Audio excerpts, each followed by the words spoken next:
Welcome to Flip the Script from Mobilize News, where we connect the dots between disruption and possibility. This week's story is about something profound, the legal rights of nature. Not just environmental policy, not just conservation, but communities rewriting the rules so rivers, forests, and ecosystems are recognized as living entities with enforceable rights.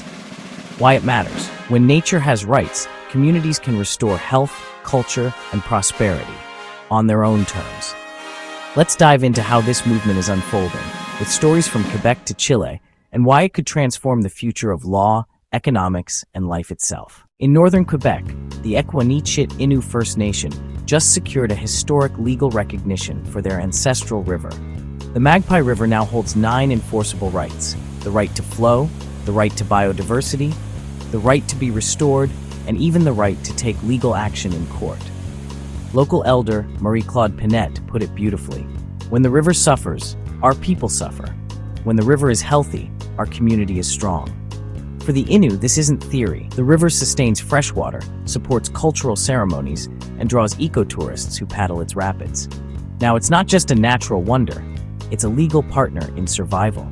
And because these rights are enforceable, companies can't ignore them. Courts can compel cleanup, restoration, and compliance.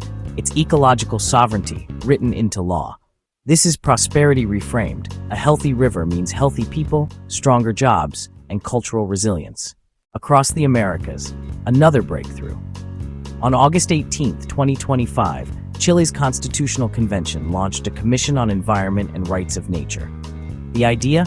To embed the rights of nature directly into Chile's constitution. For the indigenous Mapuche, this is decades in the making. They've fought to protect rivers, forests, and sacred mountains from privatization and extraction. Our health crisis, our water crisis, our economic crisis, they are all connected.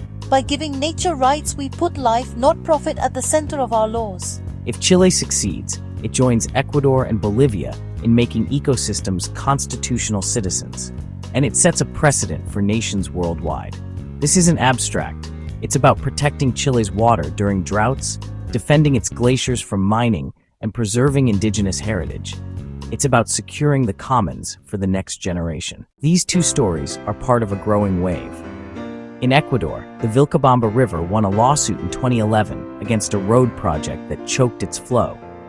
In New Zealand, the Wanganui River has been recognized as a legal person since 2017, reflecting Maori worldviews.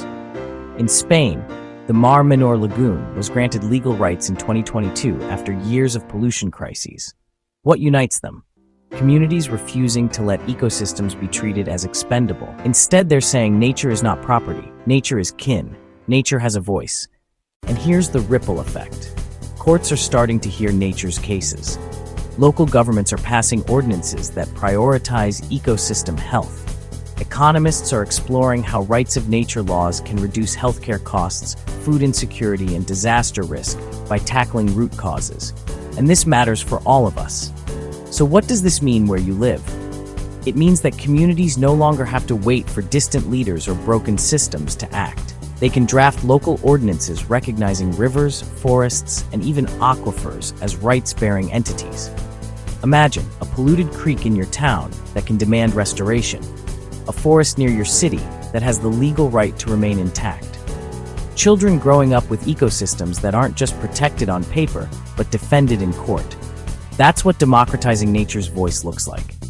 It's legal empowerment for ecosystems and for the people who depend on them. This week's lesson is clear. Communities are reclaiming their health and prosperity by legally empowering nature. From the Magpie River in Quebec to the constitutional halls of Chile, we're seeing a new social contract emerge, one where humanity doesn't stand above nature, but alongside it.